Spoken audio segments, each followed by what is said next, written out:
Between UMN and LMN. So UMN का full form होता है बेसिकली अपर मोटर न्यूरॉन और एलएमएन का फुल फॉर्म होता है लोअर मोटर न्यूरॉन। तो यूएमएन बेसिकली आपका प्रेजेंट कहाँ पे रहता है? यूएमएन बेसिकली आपका सेरेब्रल कॉर्टेक्स में प्रेजेंट रहता है। एंड एलएमएन कहाँ पे प्रेजेंट रहता है? एलएमएन बेसिकली आपका anterior horn cell of the spinal cord में प्रेजेंट रहता है। तो नेक्स्ट क्वेश्चन आता है, आप कैसे डिफ्रेंशिएट कर सकते हो which one is the UMN patient and LMN patient? तो यूएमएन पेशेंट का आपका मसल टोन जो रहता है, वो बेसिकली आपका हाइपोटोन रहता है और स्पैस्टिसिटी बोल सकते हो। लेकिन एलएमएन पेशेंट आपका हाइपोटोन रहेगा, दैट इज फ्लैसिड टोन रहेगा आपका।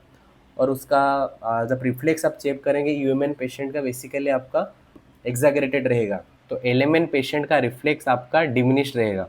Okay, so next comes to Babinski sign. Babinski sign आपका यूएमएन पेशेंट में बेसिकली प्रेजेंट रहता है और एलएमएन पेशेंट में बेसिकली आपका एब्सेंट रहता है। देन क्लोनोस, तो क्लोनोस ह्यूमन पेशेंट में बेसिकली प्रेजेंट रहता है एंड एलएमएन पेशेंट में आपका बेसिकली एब्सेंट रहता है। सो कौन सा पेशेंट है? दोस कम फ्रॉम पेशेंट में आता है आपका स्ट्रोक हो गया, मल्टीपल स्क्लेरोसिस हो गया। एंड एलएमएन पेशेंट आपका कौन से हो? पेरिफेरल नर्व इंजरी हो गए,